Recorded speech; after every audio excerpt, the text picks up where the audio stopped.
Okay, let's look at how to use the formatting guide for this week's assignment.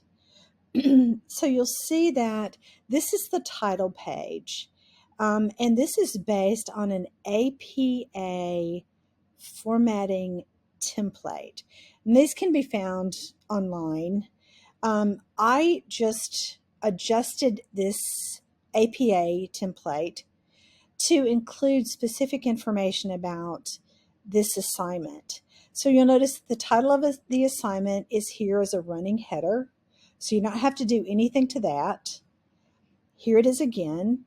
But what you would do is you would highlight this and you would put your name. So if it were my paper, I would put Susan K. Collins.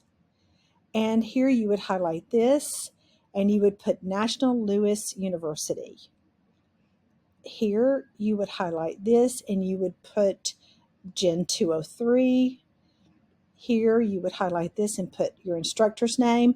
In this assignment, your instructor's name is Susan Collins. And you would have the date in the European format, which is day, month, year. So then we move to the first page of the actual paper. And so you see that I have put the headings in for you. And so these are based on the prompts in the assignment. This part, we're in brackets, this section will contain an introduction to the paper. That's an instruction to you that you should highlight this area and write an introduction for the entire paper. When you move to this next section, my reflection on plagiarisms, 2 reasons described in detail. And then here's some more directions. Choose at least 2 of the reasons discussed in the article and describe them in detail. Be sure to quote and cite the paper. Okay, so you're going to highlight this entire section and you're going to replace it with your text that discusses the reasons cited in the paper, and you're going to cite the paper. You're going to say, according to, and remember, you can quote the author, you can paraphrase the author, and you can summarize the author. Right? And then in this next paragraph, here's more directions. To what extent do you agree with the author's point of view on those 2 possible reasons for student plagiarism?